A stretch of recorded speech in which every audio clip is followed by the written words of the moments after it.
जय हिंद स्टूडेंट्स, कैसे हैं आप सब। मैं उम्मीद करता हूं आप लोग अच्छे होंगे और आप लोगों का प्रिपरेशन भी ठीक ठाक चल रहा होगा। अभी जो मैं आप लोगों को क्वेश्चन समझाने जा रहा हूं वो क्वेश्चन है भारतीय अनुबंध अधिनियम के अंतर्गत स्पष्ट रूप से व्यर्थ घोषित ठहरावों की विवेचना करें। भारतीय अनुबंध अधिनियम में ऐसे अनुबंध के बारे में बताना है जिसे स्पष्ट रूप से व्यर्थ घोषित कर दिया गया हो। ये बहुत ही महत्वपूर्ण क्वेश्चन है। आप एक एक बात को इसमें समझिएगा, एग्जाम में यह क्वेश्चन आएगा ही। ठीक है, चलिए। व्यर्थ समझौते से अभिप्राय उस समझौते से होता है जो विधि द्वारा परिवर्तनीय नहीं कराया जा सकता। आपको पता ही होगा अनुबंध वैध तभी होगा जब वो ठहराव वैध तभी होगा जब वो राजनियम द्वारा परिवर्तनीय होगा। अनुबंध हो गया तो राजनियम द्वारा परिवर्तनीय होगा ही, ठीक है ना। पहले समझौता या ठहराव होता है, अगर वो वैध समझौता है तो राजनियम के द्वारा परिवर्तनीय होगा और वो वैध अनुबंध हो जाएगा। तो व्यर्थ समझौते उस समझौते को हम बोलेंगे जिसे विधि द्वारा परिवर्तनीय नहीं कराया जा सकता है। भारतीय अनुबंध अधिनियम में निम्नलिखित समझौते व्यर्थ घोषित किए गए। सबसे पहला है विवाह के अवरोध का समझौता। अगर आप किसी वयस्क व्यक्ति के विवाह में अवरोध उत्पन्न करने के लिए कोई समझौता किए हैं तो वह व्यर्थ होगा। सबसे पहले आप इसमें ये कहा गया वयस्क, कोई शादी करने योग्य हैं, 25 वर्ष के हैं, 30 वर्ष के हैं, आप उसके शादी में अवरोध उत्पन्न कर रहे हैं, ऐसा समझौता किया तो व्यर्थ होगा। लेकिन अगर आप अवयस्क को शादी से रोक रहे हैं तब वह व्यर्थ नहीं होगा, ठीक है ना। आगे व्यापार में अवरोध वाले समझौते। फिर व्यापार में आता है अगर व्यापार वैधानिक है, अगर लीगल है, नियम के अनुकूल है, अगर आप उसको अवरुद्ध करते हैं, उसका विरोध करते हैं, ऐसा कोई समझौता करते हैं तो वो व्यर्थ होगा। अगर इलीगल व्यवसाय, अवैधानिक व्यवसाय है तब उसको सही माना जा सकता है, ठीक है।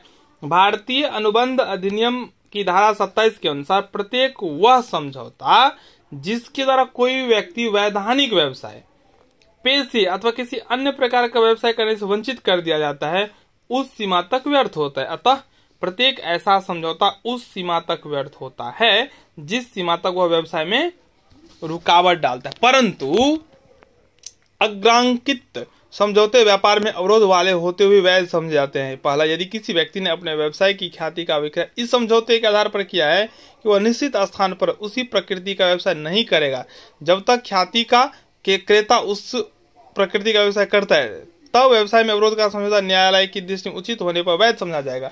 मान के चलिए ए कोई व्यापार कर रहा है किसी नाम से, ये अपना व्यापार बी के हाथों बेच दिया।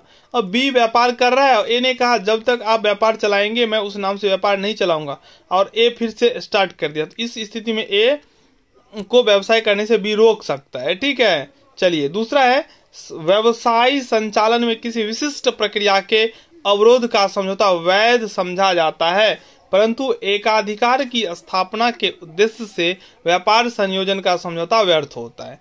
किसी विशिष्ट प्रक्रिया का अवरोध आप कर सकते हैं, उसे वैध समझा जाता है। आगे, नौकरी की अवधि में किसी अन्य स्थान पर सेवा न करने का समझौता वैध समझा गया है। जो गवर्नमेंट जॉब करते हैं वो कोई दूसरा अन्य काम नहीं कर सकता है, आप उसको रोक सकते। आगे है साझेदारी समझौते में साझेदार एक दूसरे के साथ व्यापार में अवरोध का वैध समझौता कर सकता है।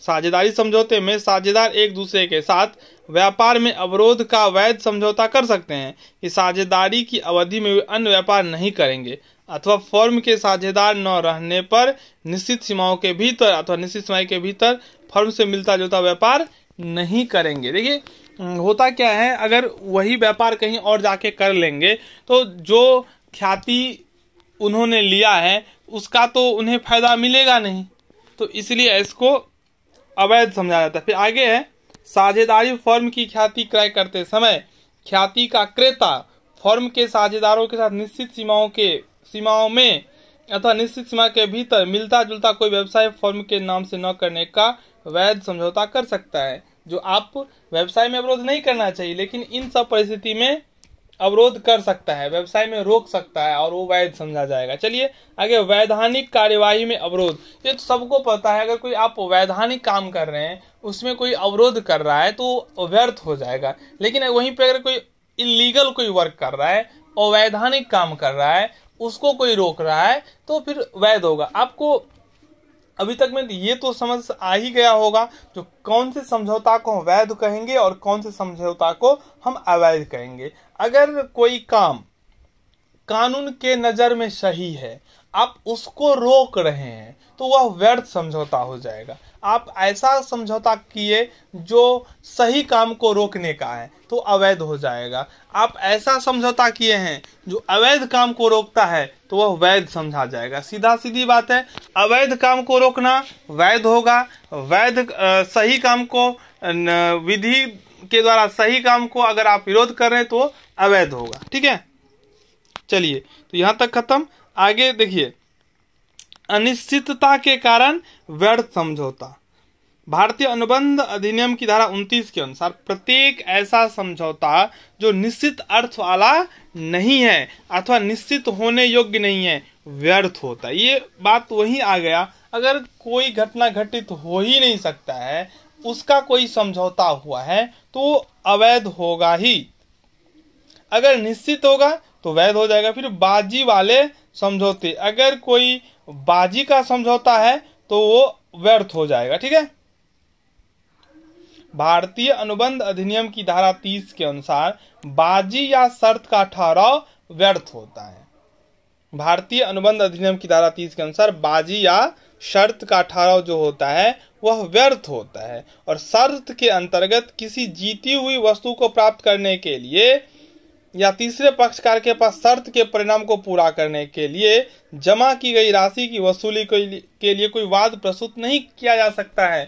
अगर आप बाजी लगाए हैं और उसमें कोई पैसा आप किसी को दे दिए, बाद में आप न्यायालय में जाके बोलेंगे जो मेरा पैसा नहीं दे रहा है, अगर यह साबित हो जाएगा जो बाजी के लिए आप दिए थे, तो आप वहां पे ठहर नहीं सकते हैं। ठीक है, घुड़दौड़ के विजेता को 500 रुपए या अधिक राशि का इनाम देने के लिए चंदा अथवा दान देने का समझौता वैध समझा गया है, परंतु यह धारा भारतीय दंड विधान धारा 294A में वर्णित घुड़दौड़ से संबंधित व्यवहारों को वैध नहीं बनाती है। बाजी के समझौते में निम्नलिखित विशेषताएं होती है। पहला, पक्षकार धन या वस्तु देने का वचन करते हैं। दूसरा, वचन या समझौता अनिश्चित भावी घटनाओं पर आधारित होता है। यदि घटना घट चुकी है तब उसका परिणाम ज्ञात नहीं होता है। चलिए तो ये देख लीजिएगा। आगे लॉटरी, बाजी के समान ही लॉटरी होता है। लॉटरी का समझौता व्यर्थ होता है, क्योंकि यह बाजी का समझौता है जिसमें इनाम मिलना या न मिलना भाग्य पर निर्भर करता है। क्रॉसवर्ड प्रतियोगिता, फिर आगे आता है बीमे का अनुबंध, ये सब जो है देख लीजिएगा। और सबसे लास्ट में आता है इसमें असंभव कार्यों के लिए समझौता। असंभव कार्यों के लिए भी समझौता जो है वो अवैध होता है, क्योंकि वह संभव नहीं है जो पूरा होगा। तो इस प्रकार से यह क्वेश्चन भी कंप्लीट हो गया। अगर आप लोगों को अच्छा लगा हो तो चैनल को जरूर सब्सक्राइब कर लीजिएगा, वीडियो को लाइक कर दीजिएगा, अधिक से अधिक अपने फ्रेंड्स के साथ शेयर कर दीजिएगा। धन्यवाद, मिलते हैं नेक्स्ट वीडियो में।